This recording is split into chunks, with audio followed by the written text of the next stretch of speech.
Hello friends, welcome back to my channel. My name is Em, and today is Tuesday. It is new release day, and today is the day that Chuck Tingle's horror book, Camp Damascus, is out. And so we're gonna go to the bookstore, and we're gonna get a copy, and we are gonna read the heck out of that book. I'm so freaking excited. So if you are also excited about the book, keep watching. If you're curious, keep watching. Just keep watching. Okay, let's go get the book.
Hi! Alright, so I'm not quite 100 pages in. 82 pages in. Camp Damascus. Let's talk about it. This is about Rose, and Rose is whose perspective we're in. It's first person. And Rose is 20 and is getting done with high school, just finished high school, and lives in a community where there's a really religious order called Kingdom of the Pines. And it's very strict, very conservative, very patriarchal, all the not great stuff. And Rose is like fully, and her parents are fully entrenched in this. And Rose is at a lake or a river with a bunch of people from her school. Some of them are in the same religious sect she's a part of. Some kids are religious, so like regular Christianity, so not as extreme as the one she's in, but because they still follow Jesus, like she deems them fine to spend time with. And then some of them are secular, which she's doesn't want to have anything to do with them. And they're all taking turns jumping off the cliff into the water, and it's Rose's turn. And she's really nervous. She doesn't really want to do it, but she feels like, you know, she has to because everybody's watching her. And while she's standing at the edge of the drop-off trying to gather her courage, she looks across to where there's some wood area and sees like this person standing in the trees with like long black hair, wearing a red polo, khakis, and then like the fingers are elongated, and it like spooks Rose out. But then when she looks again, the person just kind of fades into the background, and so she starts to doubt whether or not she really saw it. And then a friend of her comes up and talks to her, and they end up jumping in the river together. And then she goes home to have dinner, and she's been experiencing these bouts of like extreme cold where her body just gets really, really cold and she can't warm up. And so she's kind of been dealing with that off and on throughout the chapter. And then she gets home, and she and her parents are having dinner, and they're talking about the day, and that she has this friend, Isaiah, who likes her, but she doesn't like him like that. And her parents are kind of pressuring her a little bit. And then all of a sudden, Rose feels sick, and she opens her mouth, and all these flies come out of her mouth and onto her dinner. So, content warning for bug stuff. It does not. So that's just the first chapter. So no spoilers. First chapter. At the part that I'm at, we've had a couple incidences where it's obvious that something is not as it should be. And Rose is just starting to figure out that there's something off and she's not quite sure what it is. But there are all these things that aren't lining up, and she keeps getting reprimanded by adults in her life when she is displaying too much curiosity. So I think I know what the secret is. 82 pages in.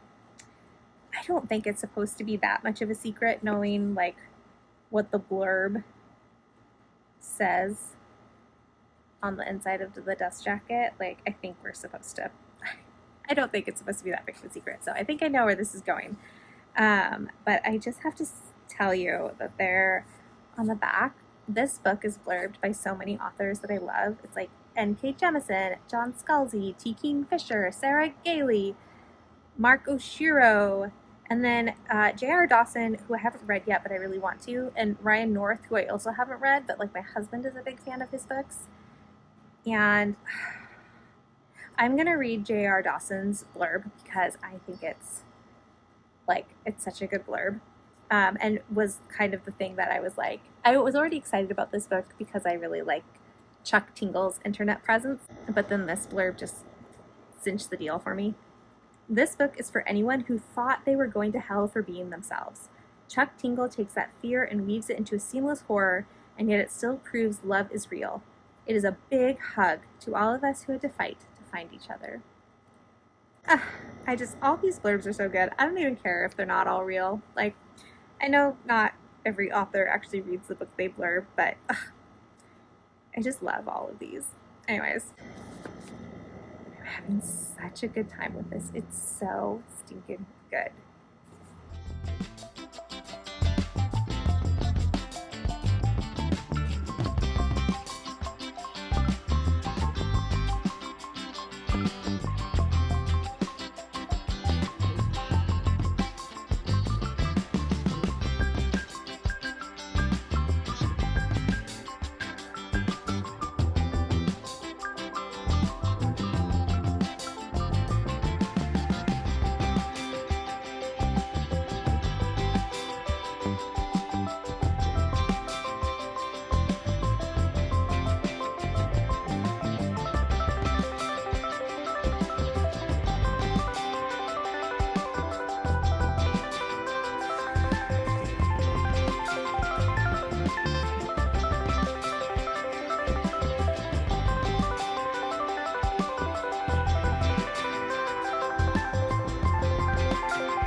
Friends. So I finished Camp Damascus yesterday, and overall I really liked it. I think I haven't rated it yet because I wanted to think on my thoughts and feelings.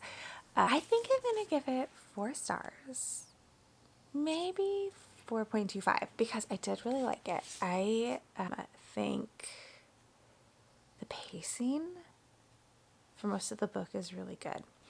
I really like Chuck Tingle's character work. I think the way he wrote Rose was really interesting, and the way he revealed the things that had happened to her as the book went along was interesting. I like the characters that the allies that she found along the way. I really liked how they were written. I really like how the mystery was revealed. And then I really liked the climax at the end. It was all really engaging. It made it compulsively readable.